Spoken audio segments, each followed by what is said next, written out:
there's a good amount of pictures in here. Oh yeah, met the Dalai Lama in the Himalayas. Oh, that's amazing. Yeah. And very other interesting characters. Yeah. And I was in Goa. He was my boyfriend for a while, and he bought these shoes that walk on water. And this was a New Year's Eve party in Goa, and everybody's all tripped out and spaced out. And suddenly this vision wearing this pink suit comes walking out from the ocean. And everybody's just so mind blown. That's crazy. Yeah. I didn't even know they had shoes that could allow you to walk on water. Yeah, apparently you did. Yeah. Looks good in the photo, but it was a terrible trip on that elephant. Oh, it was. I used to go a lot of trekking with my kids in the summer holidays. Yeah, that was. There you go. Nice. Wow, 43,000 square feet. Holy cow. 24,000 plants. That you operated with one farmer? Yeah. So just the two of you? Yeah. I'd helped planting the clones, but after they were in, no more help.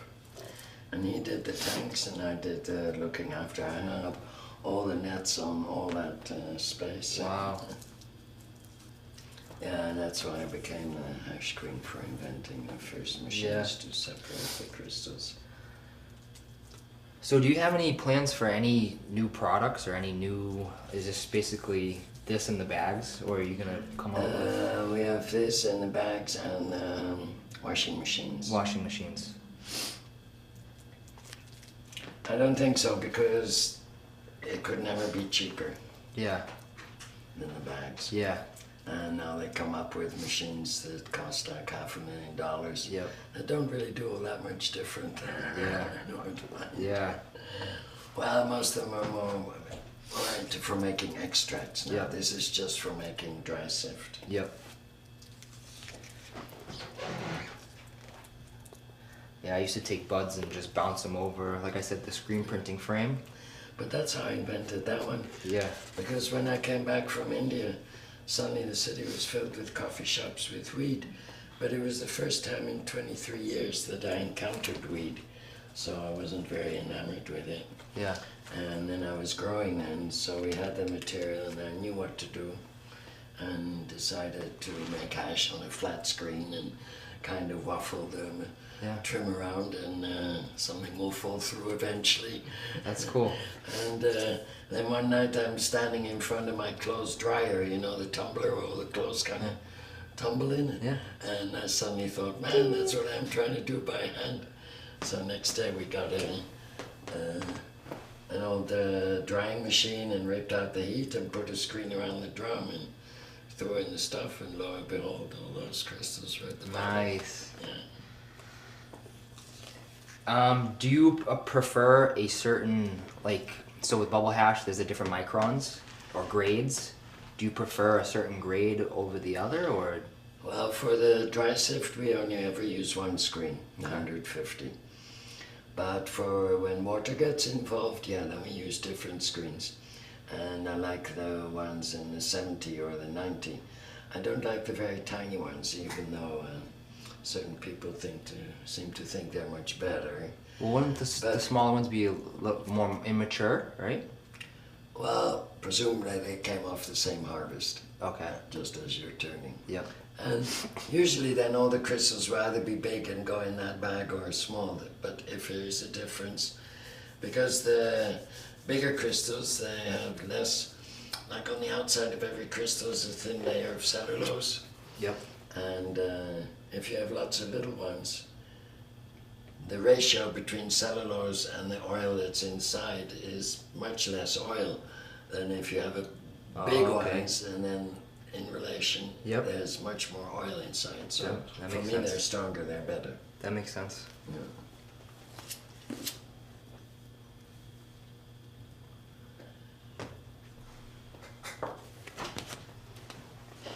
So there's 3 different sizes of the pollinator. No, we have like 6 different sizes. Oh, you have 6 different sizes now. We have in pounds, it's about 11 pounds. That's our biggest one now. Is that what this one is, or bigger? No, that's 3 kilo, and that one's 5 kilo. So, have you ever thought about, or has anybody ever incorporated like cold into these, or do they just keep them usually in a cold room? Resonator did that. Oh, They okay. had a dry ice. Oh, okay. But we never did. Yeah, you either freeze the material beforehand, or if you have a whole freezing area, then Yeah, it's just the keep it best in to do cold, it yeah. in there. Yeah. It's crazy how there's so many different ways to make a concentrate now. Yeah. You know, you have supercritical CO2, you have rosin, you have butane hash oil, you have traditional screening, you have mechanical separation. You have people using orbital shakers Yeah. that like shake. You know, That you have takes tumblers. forever. Yeah. Was it expensive to create your first prototype? No, we just did it. We made it out of this white board, you know, that they use Yeah. for making stuff. For like furniture and whatnot? And these rotate through an electric Yeah, and motor? then that time they just have one axle. Okay. They rotate here, they just hang in between. Okay. And you And lift the them belt up. spins it. Yeah. You can pull the whole drum out. Yeah, I've seen these. I'm not gonna lie. I've seen these a lot in like big Cali grows, like on YouTube videos and stuff. Yeah. People using these. In Well, the process. Rosentech makes them over here. Yeah. I think he's got most of it. He's got the market over here. I don't. But you do distribute in the U.S. Yeah, we do. Yeah. Yeah. So your lawyer was in hemp robes, huh? Yeah. What'd you need a lawyer for? To handle all the business aspect of the Pollen Ear? No, or- one time I'd left material that we'd already turned in my shop, and they came in and they said, "Oh, that's way too much material." Oh, But in the end, nothing happened. nothing happened. No. Well, that's good. Because there was no crystals on there anymore. Oh, We'd already used it. so that's what ended up getting you out of it. Nice. That's cool. So you actually had a pollinator shop, huh? Yeah, we still do. In the same location? No. Oh, I was gonna say that'd be pretty amazing. No, that was way too small. Later you'll see pictures of our later shop. It was much bigger. That's when we had the hemp hotel, and one of Queen's Day parties outside. That's so cool. There's one of the coffee shops, Bush Doctor. He just has a whole sheet with isolator hash. Isolator is what my bags are called. And a pollinator hash at the bottom. And these are priced per gram. Yeah. So, Cali Mist was $45 for a gram. What? I wonder when this was. Oh, 2005. Yeah. Okay. So yeah, prices still stand. Instructions for the isolator. Yeah, this was my later shop. Oh, okay. Is this one still standing? It's still standing, but I sold it. Oh. 2.5 years ago, I got a letter from the local government that my shop was illegal and my workers were criminals. And I owned that shop, so then I thought, oh man, if police close it down, how long will the bank wait before they grab it back for their mortgage? Yeah. And then they'll only sell it to get their mortgage money. And they're not interested if I make a profit, so I thought I better sell it while I still can. No, that was smart. Yeah. That was smart.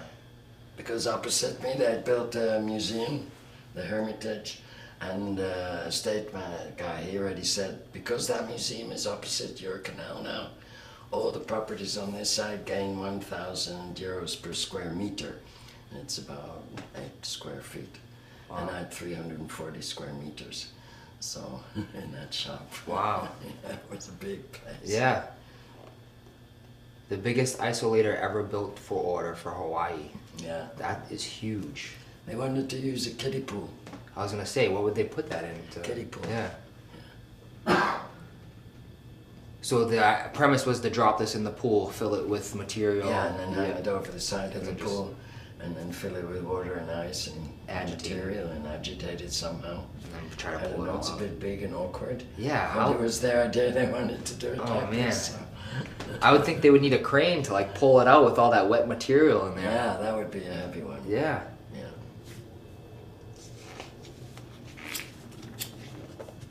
Oh, that was in Kazakhstan. Oh wow. So medical We have marijuana. 1,200,000 hectares of wild marijuana growing in their country. Really? So they wanted Hemp to or do, marijuana? it's kind of in between. Okay. So they have a medical program there for it. Well, that's what we were there Yeah. to discuss. Oh, okay. So did they What form? they could do with all that.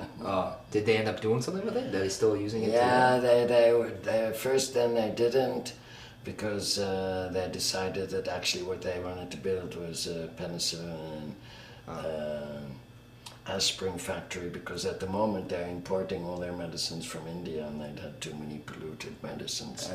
So they felt their first priority was to fix that. See, I would have done it the And other way. now they're busy with it, I think. We were going to make teas and creams and oils and all kinds Yeah. of stuff. Stranded a Jeep. Oh, yes. It must have been scary going through some of these remote places sometimes, though. It was there one night. We had been somewhere actually the same day that that photograph got taken, and we were driving home, and it's already dark. In the distance we see a Jeep coming, so we meet up, and it was all cops, and they had my guy down on the floor with a Kalashnikov in his neck, and I looked around and I could see not one human light anywhere. Oh, man. And it's a flat country, and there was not one light anywhere. So, and we had the whole back Jeep full of all that weed we were taking. So I had one Russian woman professor with us, and we decided that we were going to go to say that we needed to have a pee. And being Muslims and everything, everybody will turn their back on the women that need to go and have a pee. And so we had like half an hour, and we could take out all the weed, and I had smoked on one of my last spliffs and came back. What were you collecting these plants for? To do like research on genetics? We were doing research and making isolator or pollinator and bringing it back to Europe and test the quality of the soil and everything. Must have been hard to get ice out here. Yeah, it didn't last long. We had it in barrels with a whole plastic wrap around it. What That's is this? everywhere we sent our products to. Really? Yeah. That is cool.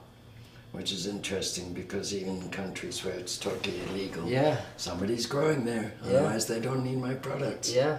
Yeah. It's cool how you get to see that. Yeah. I know, right? Because it's not, no one's using it for the lavender or anything, right? No. Nobody. None in Russia, huh? Well, in St. Petersburg. And yeah. in Moscow, I think, also.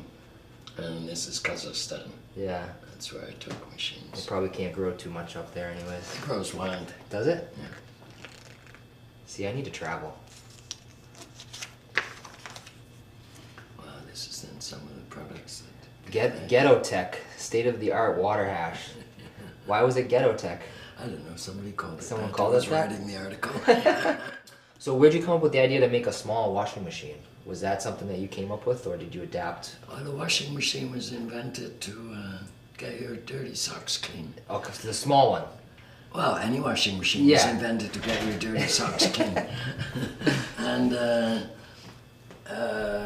it's extremely good at washing the crystals off Yeah. of plant material, especially if you have to put ice in the water. That needs to be about, I think in Fahrenheit it's about 38 maybe. It's just above freezing point. Yeah, to make them brittle.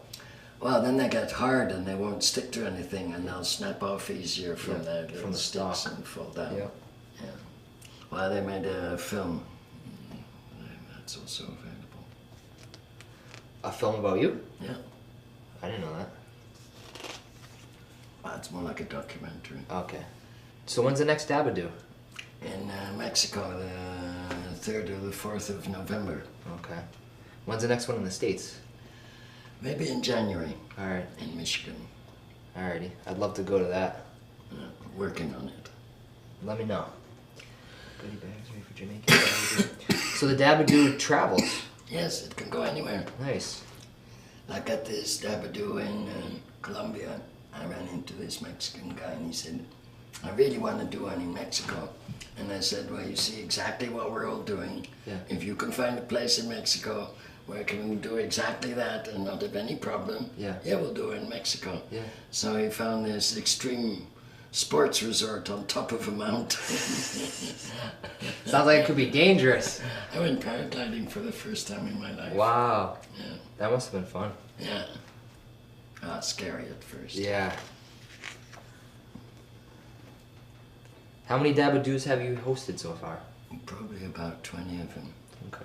I started smoking like this in 64. 64? And I've never changed. I still smoke the same way. We had this big wall in my old shop where everybody could bring and send samples.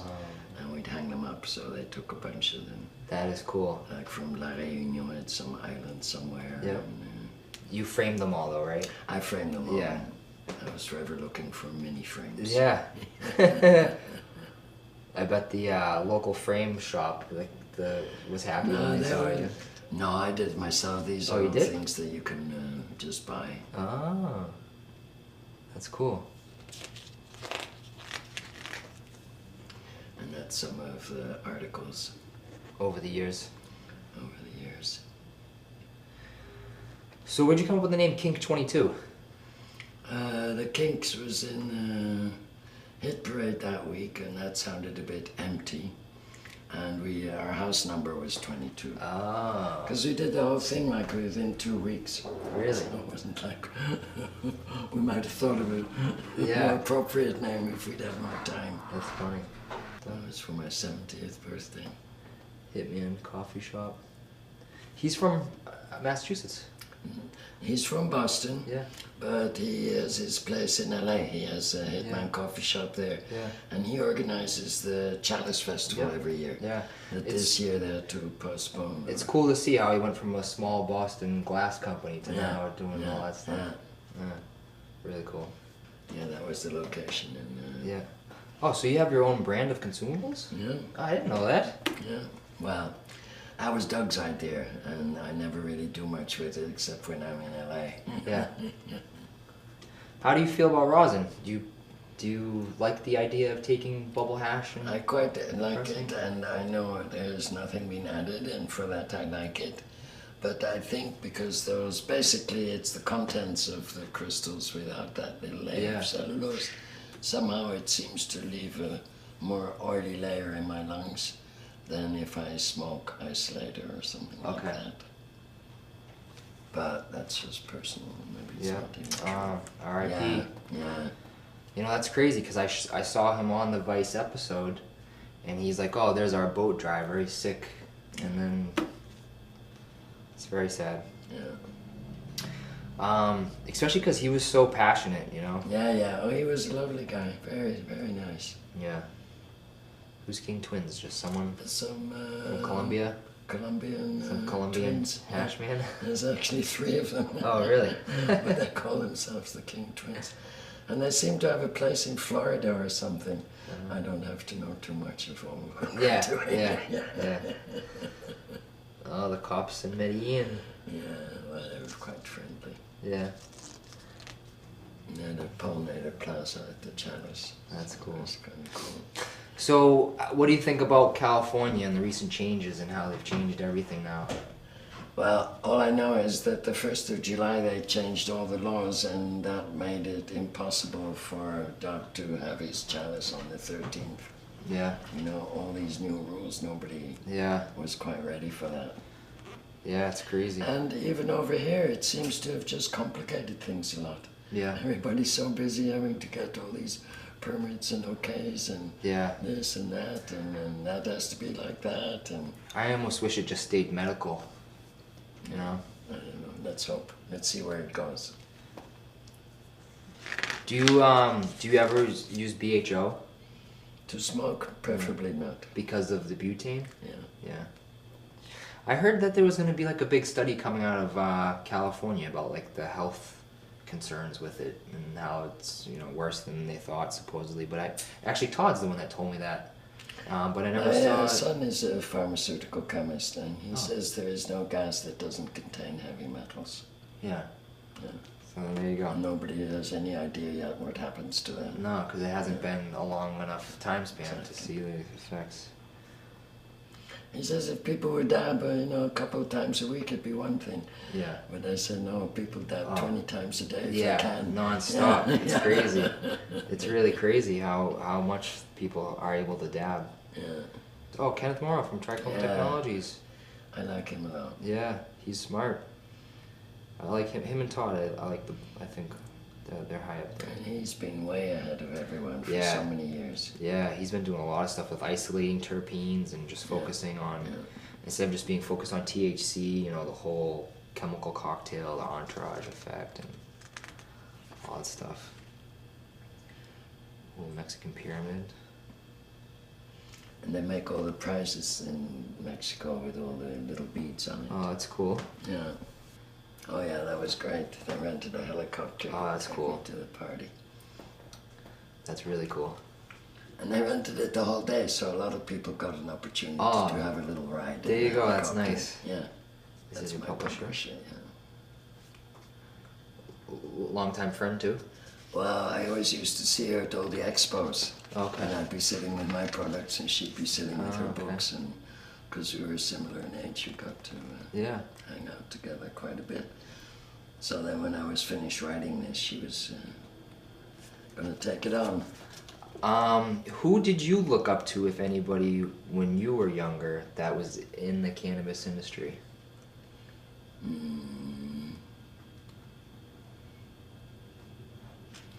Yeah, but he's not in the industry. But No. he was a great guy, and he taught me a lot about growing. So just a and personal everything. friend. Yeah. Yeah, because back then it wasn't Two even Daves. It wasn't even an industry. Yeah, there was no industry then. India must have been a very, very. Was it as busy then as it is now? There was 400 million Indians then, and now there's 1.23 billion. So it wasn't as busy then. Only a third of the amount of people. Yeah, that's amazing. It's cool how you spent a lot of time with your family while traveling. I took them all with me. Yeah, that's what I'm saying. It's cool. A lot of people aren't able to do that, or they just don't do it. I don't know. They go off on I their don't own. know. I was living in Amsterdam, and I wanted my kids to grow up and know when the moon was full. Yeah. Yeah. Well, you are on your wedding day. Yeah. Wow. That's amazing. Do you remember that day? Sure. Yeah. If I think about it, which isn't very often.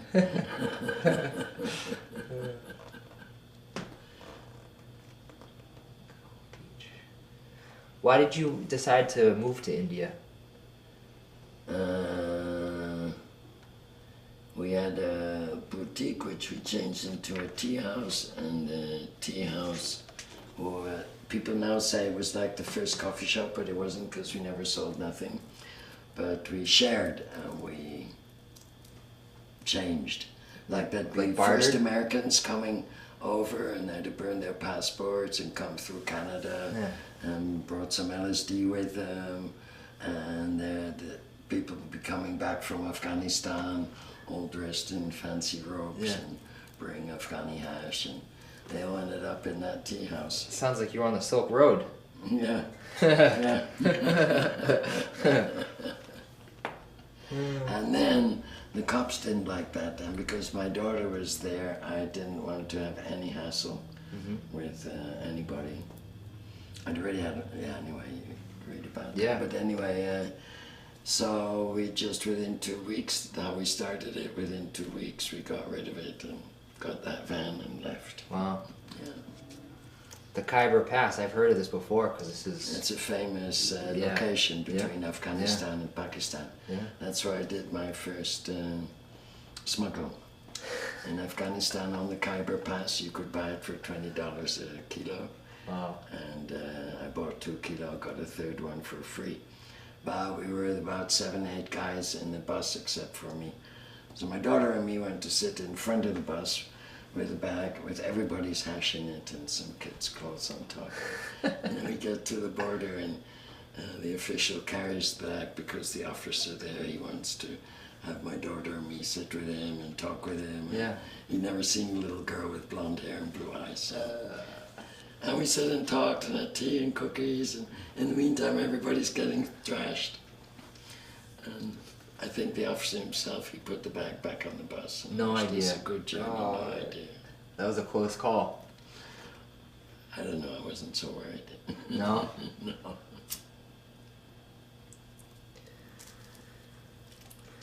What is this one? From the film Deterioration of the Sweeps family? Yeah, that was made in '67.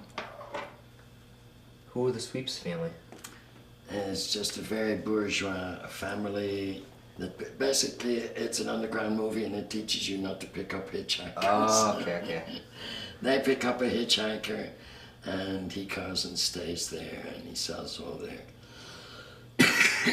classical records and buys stuff like the Kinks. And anyway, at the end of the film, the house is smashed, the wife is gone. This is a good sized book.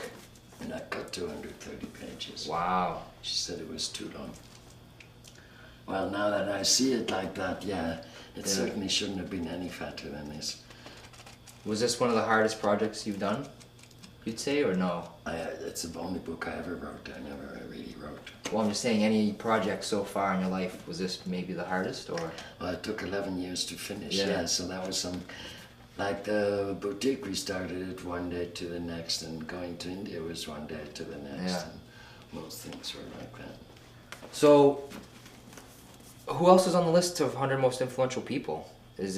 Are there other long-time, I think Cheech and Chong were on there. yeah, I was gonna say, is it, Whoopi Goldberg was on there. really? How is she? Debbie Goldsberry was on there. And there was a lot of guys with suits on that were CEOs of all kind of companies? companies Okay. that I didn't really... But from like an activism standpoint and being involved. Yeah, but mostly of them were American, and of course, living in Holland, you're not really aware of who are the great activist heroes Yep. over here. Sometimes you Yeah. find out and you meet them, but Yeah. I'm sure many of them I don't even know their existence. Yeah. 'Cause you also have a big country. No, that was very cool. Yeah. There was only one other Dutch person there. That was Arjan from Greenhouse Seed Company. Really? Yeah. Everybody else was U.S.? I don't know, they were US. I think Yeah. at least 90%. Wow. Yeah. Mixed feelings. Some people think Aryan's, just pillaging. I don't know what to do, because there's pros and cons. He's bringing quality medicine to the masses, but then there's other people that feel like they're almost being extorted, because they're not, he's profiting off of what they've had their whole life. Kind of tough subject, I guess. Yeah, but I don't know. I don't have a seed company, and I'm very happy for that, because the competition must be enormous. Yeah. But, Well, I think sharing is caring, so the more people have access to different things, I think the Yeah. better. but I don't know, ultimately, if you get a packet of seeds, you're going to get something really great back. Yeah. And for that, the price you pay maybe isn't so much. I mean, there's seed companies that are hella more expensive than he is. Yeah. Yeah. Yeah, for sure. Yeah. And he goes out there and he finds new strains, and he really does go out there and Yeah. make exciting films for us to watch Yeah. about. It's true. I like watching them. Yeah. There's a guy out of Colorado, Centennial Seeds. I like him because he does a similar thing. He travels to locations, Yeah. actually goes and tries to meet the people, find the strains, the rare strains, bring them back, and then he doesn't do any like feminized seeds or anything. Yeah, He no. just sticks to traditional. So you travel a lot and you get to see different industries within different countries regarding cannabis. It's going corporate, right? Is it going that way to where it's going to be all big business and the little guys? Maybe in the States. I don't think in many other countries of the world, but you do have American or Canadian companies coming into South American countries and trying to pretty much Take over. take over. But I guess that's the way of the world. I have Yeah. not much I can do about it, and I've seen terrible things. I can imagine traveling. You've seen some crazy things. But glad I'm not in charge. A Canadian company actually bought Canacare which is a service down here that issues the patient recommendations. Okay. Yeah, a Canadian firm bought them out actually not too long ago. Yeah, with us it's the opposite way around. For 40 years we couldn't buy recreational weed, and only in the last years or so people are wanting it for medical purposes. Yeah. But it's it's funny. It's different here. It's backwards. very different, and we don't have this whole card system so much. Yeah. Except for a few who really just wanted to be known for taking it as a medicine. I mean, you can just buy it in the coffee shop. You don't need a medical card for that. Yeah. So do you think you must be really proud of the pollinator because that's made a huge impact on people being able to consume a healthier form of cannabis. So you must wake up every day feeling very proud of that, right? I would, because you've helped so many people. Yeah, no, it's always nice, and it's always nice that the places like the Boston Freedom Rally do run into a bunch of those people, because you tend to not really think about it all the time. Yeah. Like, oh, I'm so great now. My kids certainly don't have any pedestals in the house. That's funny. Yeah. Well, that's a great contribution, so thank you for that. Yeah. You don't really prefer indica over sativa or hybrid, you just... I like sativa a lot. So you do prefer sativas? It's not always what I can get. Yeah. And I guess that's, a lot of people say that's because people have just focused on shorter indoor plants, which are indica dominant. So you don't see a lot of sativas. That's why I was saying I like this Wappi. This was my favorite sativa strain for a flower. This was from Centennial Seeds out of Colorado, but the guy got it from Hawaii. I don't even know in America, but I know in Holland for many years all the seed companies were breeding to get as least amount of CBD in the strain as possible. And you got them with high THC strains and with marginal amount of CBD. Yeah. And I always felt that was actually maybe the cause of so many young people getting more psychotic experience with it. That it was the lack of, it needs a balance. Yeah, yin and yang. It needs a little bit of the CBD to be in there. Yeah, to calm you down. Yeah. Yep. Yeah. I could agree with that. And then that definitely is the case that people have just focused on high THC. Yeah. Even still now, people still do it. Yeah. I mean, all these, a lot of these cups and stuff, or contests, people are just looking for the highest THC. I think you get a special cup if you win the highest THC. Yeah. So the pre-98 Bubba, that actually, when it was tested, was low THC, high CBD, and it had. I'm sure it's popular now. Yeah, and it had I forget what terpene, but it had a lot of a specific terpene that attributed to like the narcotic effect of the pre-98 Bubba. Because I like the pre-98 Bubba. It's really. Is that the one that's in here? Yeah. Okay. Yeah. You did the gelato first, and then now the pre-98 Bubba. I don't know how them being aged though affects the quality. Is it just more decarboxylated now? I would imagine so. It depends how you kept them. If they're in the freezer or something. No, they were just in a cool, dry, hopefully dry place. But I wouldn't say dry enough because it changed its texture. It used to be solid. Okay. It was like a butter. Now it's this liquid. And I don't know if that's just from it sitting over time and maybe could be. There's a term nucleated. And that's when it like starts to change. It will just go. You have to show it to some of these guys who know all that stuff. Yeah, more about the concentrates. Yeah. But yeah, it used to be like a butter. This was like a butter, and this was like a buttery crumble. And then they both changed this consistency, which is really interesting. Last year, at some point, I was happy with the pollinator. They had invited me over to LA.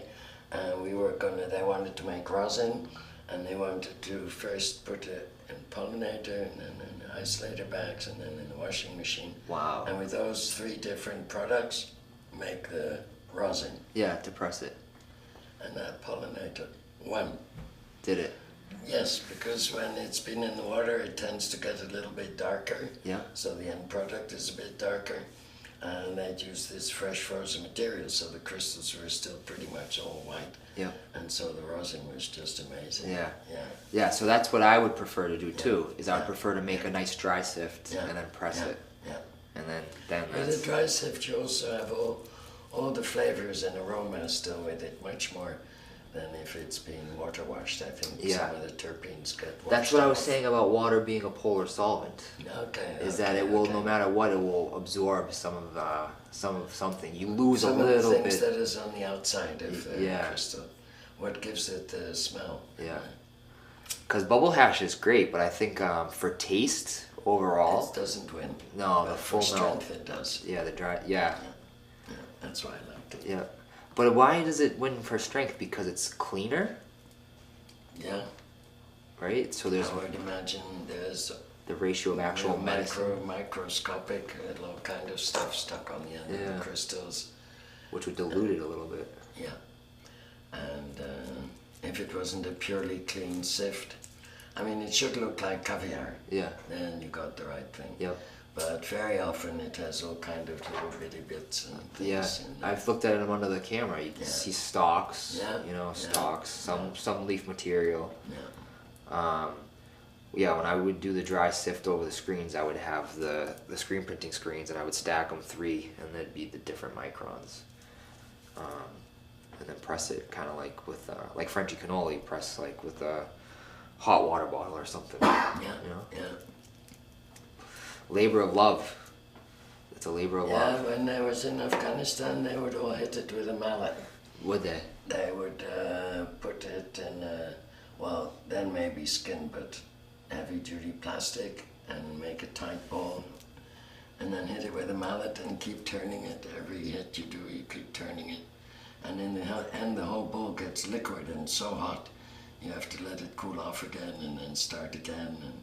And that way you open all the cells, because when they press it just in a regular press, well, unless it's a rosin press, but a regular press, the crystals aren't really opened up. No, they're hard. Oils don't come free.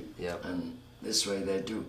But this way with the Afghanis, they will keep all their rosin in big clay pots with beeswax lids on it. And only when they're ready to make some more, to smoke some, they will beat for maybe a couple of weeks. But they won't make it all into hash yet. They will keep it as pollen in those big jars till they're ready to use it, and then they'll beat it. And that's cool. Very interesting.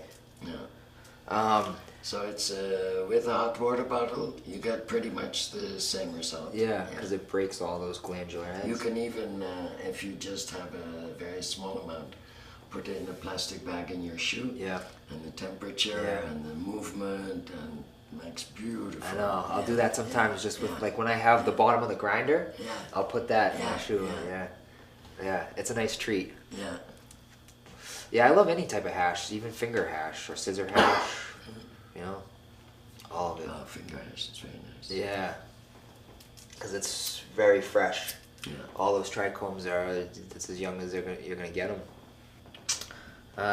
Best processing and post-processing practices you follow for hash. So if you're gonna harvest, what would be the best way to harvest your flower so that you could then make the best possible hash from that flower to preserve those I would trichomes?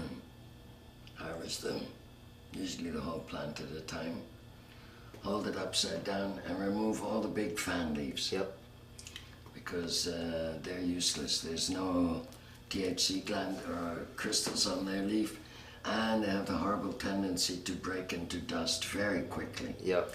So the further they are away from where you want to be making hash, it'll save you a lot of trouble later. Yeah. Because once all that green dust is among your trichromes, it's practically impossible to get it out. Yeah. And, for me, hash starts being uninteresting once you can see the green. Yeah. Yeah. Yeah. So take off all the fan leaves. Take off all the fan leaves. Then we used to let it dry, maybe not till it was like super dry, but then we'd put it in brown paper bags so it can still breathe. Because what is super dry is everything on the outside, but that stalk in the middle of your bud Still be moist. isn't as dry as what was going on elsewhere. So then let it cure like that for a couple of weeks maybe.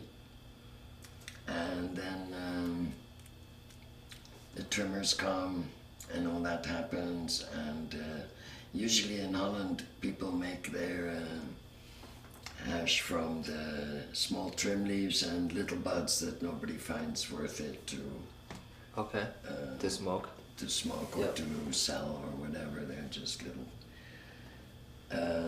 Most people in Holland, unless they're making it for themselves, are too eager to get the money they can get for the weed, and it's a lot less work, and then they maybe just make some for themselves. It's not like here, it's like a whole industry that people specifically grow to make extracts, to make hash, to make all these things. It's crazy. People turn their whole crops into extracts, you know? Yeah. I'm a fan of hanging the whole plant and drying it upside down. Yeah. Yeah, for sure. But sometimes it's just hard because I feel bad when you do it that way though, because when you're trying to get in there, when you try to strip from the outside, but when you try to get in there, sometimes you disturb things, and you can lose some trichomes that way. Well, as you saw in the photograph on there in that greenhouse, they're too close together to want to get in there. Oh yeah. There's walkways. Yeah. No, I'm saying on the individual plant. So when you're working on one plant, you start trimming from the outside of the plant, but as you work your way into the plant, you might be sticking your hand in there to snip a branch off, and then I'm saying you might be disturbing more trichomes. So we used to have our trimmers trim over a screen. Oh, so then you just catch everything that would fly off anyway. Oh, okay. Anyway. There you go. Yeah. That makes... Well, usually wouldn't be very much because it wasn't freezing cold in the room they were working. Okay, so they what weren't... happens then, the crystals just stick back on their own leaf again. Okay, so they're not so dry that you have to worry about them flying off anyways. Okay, that makes sense. And then I must say I prefer what comes out of like the washing machine. It's very simple to do. And I think you certainly get as good a result as with bags. Just don't do it too long and don't be greedy. Don't put too much leaf in one go. They need to move around. So if people stuff too much in there, it won't be effective. Yeah, the effect of the washing machine is that basically they just slide along each other and knock off each other's crystals. Yeah. Yeah. Yeah, so if you leave it for too long, you're just going to beat the material up. Yeah, and then everything's going to get soggy and the water will end up being, just 5 or 10 minutes max. Okay. And then you can do a second run. And always add more ice. People kind of seem to think if the water is full of ice as much as is necessary at the beginning, then that's okay. But they forget 30 minutes later. Yeah, it's that ice is just about gone. Yeah. Yeah. So you have to keep restocking. You have to You'd rather keep it full than keep it too low. Well, if you don't hear it clunking anymore, you definitely have to take action immediately. What's the oldest hash you've ever smoked? Like the oldest that you know of, like it was cured, dried, and then you came along and smoked it 5 years later, or 6 months later? No, I was actually an old friend from India I knew in the old days, and he lived in California, and he had some crystals, Afghan style. Really? Not beat up yet, but they were 12 years old. 12 years old. Yeah. And then I remembered smoking it and thinking, oh, I'm not sensitive enough for this. I don't really feel it. But then much later I realized that the fresher the hash is, the more instant the high will be and the sooner it will go down. But that came like so slowly and stayed so long. Because it was different. Yeah. It was like mellow probably because it had just mellowed for so long. Yeah. That's cool. But with all, especially with all these extracts and everything, and the dabbing, everybody's used to that. When you take a toke, you go to... Yeah. And otherwise it wasn't worth it. Yeah. Everybody wants instant gratification too, so there you go. You can get it on Amazon, and it's also available as an e-reader. And it's called Mila, How I Became the Hash Queen. And I don't know if I told you why I presume I became the hash queen, is because I invented the very first machine ever that mechanically separated the crystals from the plant, the dry sift machine. Because they've been making hash for thousands of years, but it's always been a manual job. Yeah. And this was actually the very first machine. So it was the beginning of everything that came later. First form and of it's going so mechanical. fast over here. Yeah. First form of mechanical extraction, basically. Yeah.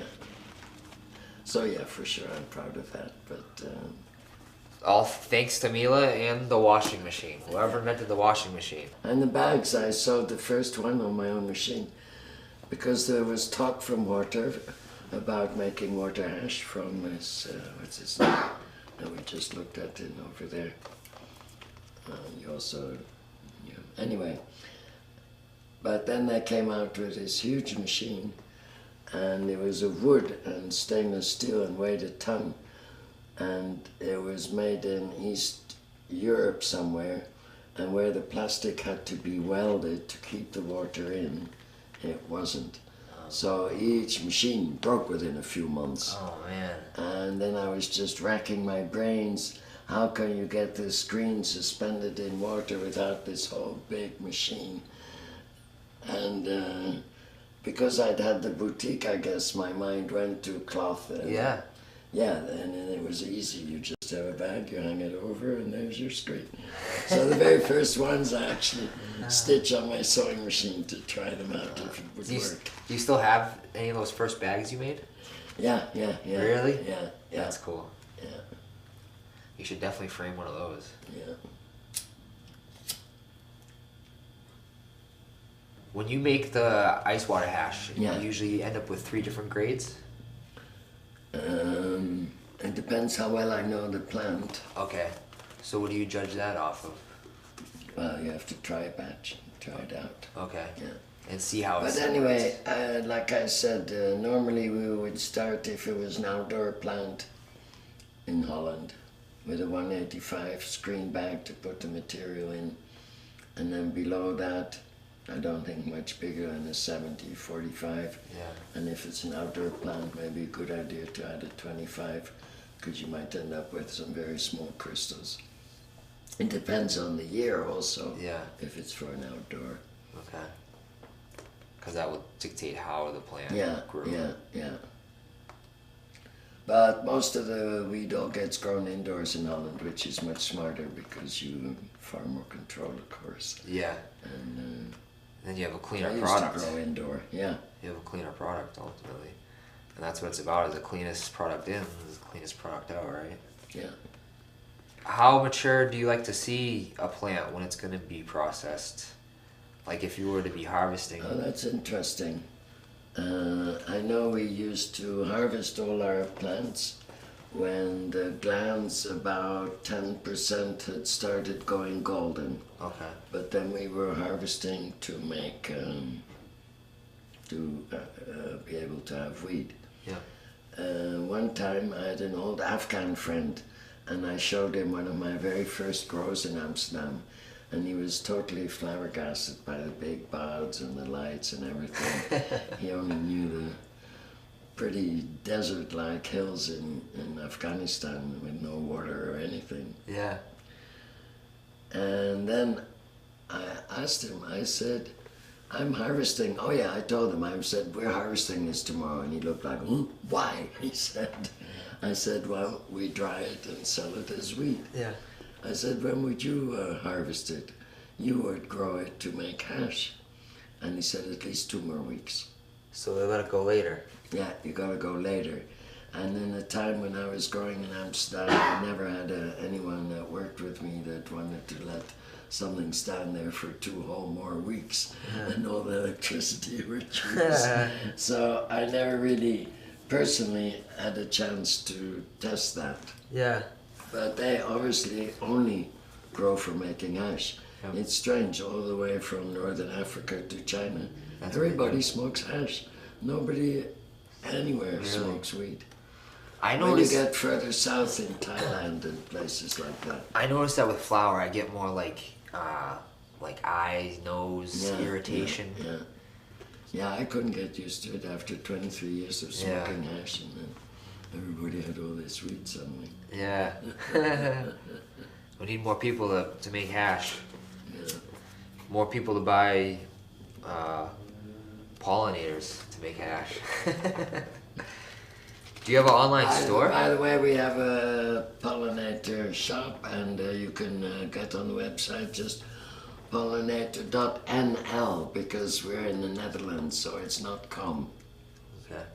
I think you end up with B clubs if you do. Oh. pollinator.com. Alright, so pollinator.nl. Yeah. You can get the book there too? Can get the book there too. Yeah. How much is the book? But I think through Amazon it might be easier over here. Just for Because fulfillment if I reasons. send one book from Holland to here, it Yeah. costs a bloody fortune, Yeah. about the same price as the book.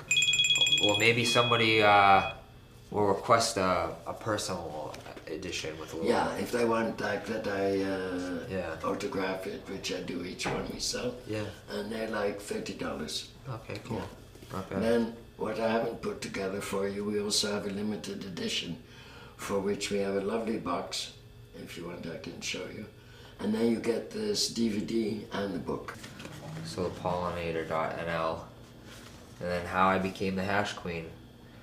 And then it also has the cover of the DVD that you get with it.